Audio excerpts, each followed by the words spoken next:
While Fallout 76 launched with a bang, it wasn't exactly the kind of bomb that developer Bethesda was hoping for.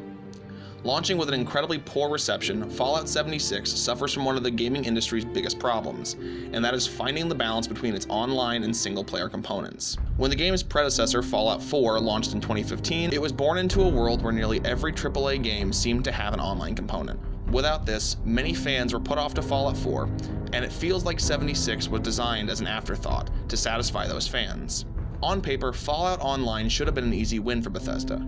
Sadly, 76 substitutes the robust story of previous games for a watered-down experience, swapping the plot and interesting NPCs for annoyingly long fetch quests and an ungodly amount of enemies. While any real plot development comes from you and your party alone, it might be hard to admit in a world ruled by Fortnite, Call of Duty, and GTA Online, but people still want story from their games.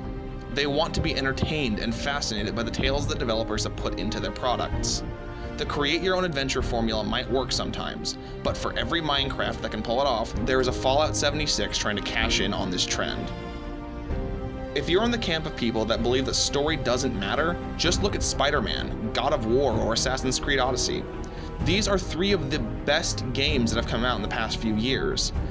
And they're like that because of their stories, because of the blood, sweat, and tears that people put into coming up with the ideas for them. Even games like GTA 5, which has an incredibly popular online component, wouldn't have been the smash hit that it is if not for the amazingly fun storyline that comes with the game's main campaign. On the contrary, we have the Star Wars Battlefront series, or rather the shell of the Star Wars Battlefront series that EA has turned it into over the years, with the first game launching as a purely online game, and Battlefront 2 delivering a classic example of EA does whatever EA wants to do, as the game was released with a watered-down campaign that was obviously designed to take the back seat to a dressed-up version of the same multiplayer experience we got 2 years earlier, and a game that was riddled with pay-to-win microtransactions, because EA.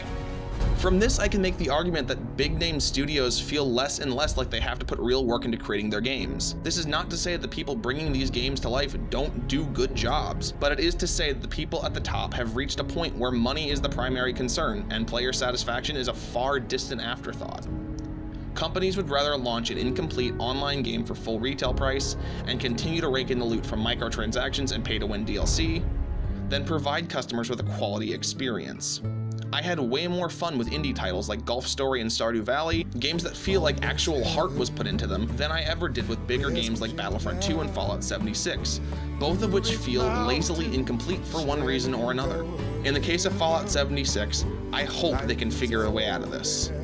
I see potential in this game, and while I may pick it up in a year when the bugs are fixed and content is potentially added into the game, it's safe to say that I've put this one back into the vault for the time being. The bright side is, Fallout 76 renewed my interest in the Fallout franchise, and got me interested in revisiting older entries in the series. All is not lost for Fallout 76, but it is going to take a lot more work to mend what has been damaged by Bethesda. Story matters, people. Don't let anyone tell you otherwise, and don't settle for anything less than the best. Is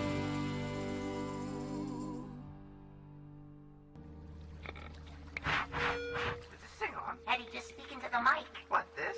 Yes! Okay. Welcome, passengers. I'm Captain Eddie of Eddie's Creek Cruise, where you get more bang for your buck.